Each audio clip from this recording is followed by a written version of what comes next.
Hello, Coach Troy here, and welcome to the first ever Cooking with Coach Troy show.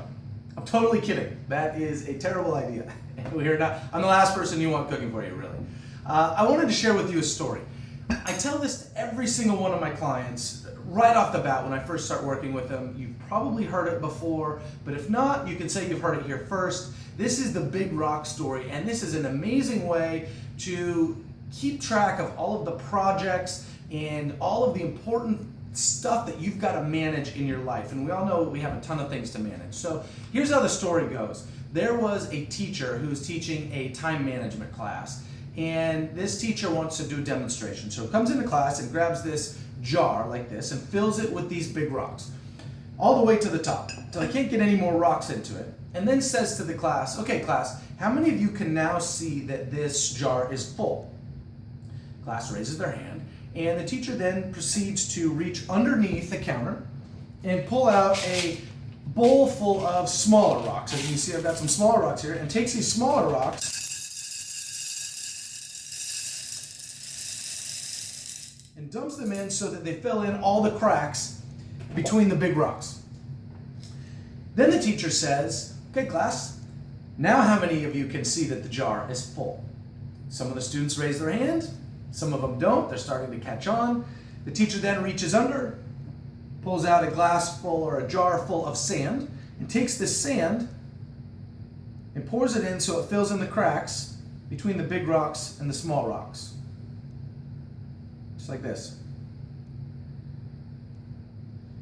Then the teacher says, class, how many of you can now see that the jar is full?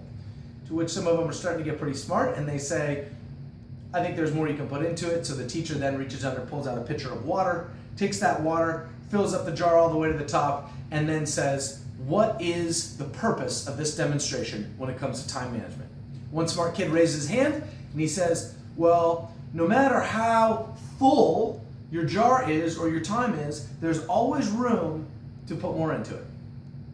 The teacher says, yeah, you're right. Of course, there's always room to fit more into the jar. However, that's not the moral of the story. The true moral of the story, if you don't put the big rocks in first, you're not going to get them in at all. If you have the sand and the small rocks, all those things that fill up your life and keep you busy as the primary things that you're focusing on a daily and weekly basis, you're not going to have time to get to the most important things, these big rocks. So I always suggest making a big rocks list. I have my clients make a list of their big rock projects for the entire year. Then we break that down by quarter, and then by month, and then by week, so that each day they know exactly what big rock they're going to be focusing on that will help them grow their business, and almost more importantly, which big rock they're not going to be focusing on that they get to put off because they're going to pick up at another time. That lifts a lot of weight off of their shoulders. So make your big rocks list. Focus on the ones that are most important. Make sure that those get into your schedule first and foremost. And I know you're going to see your business grow and probably even leap up to a whole new level. All right, I got to get back to making my morning smoothie. I'll talk to you soon.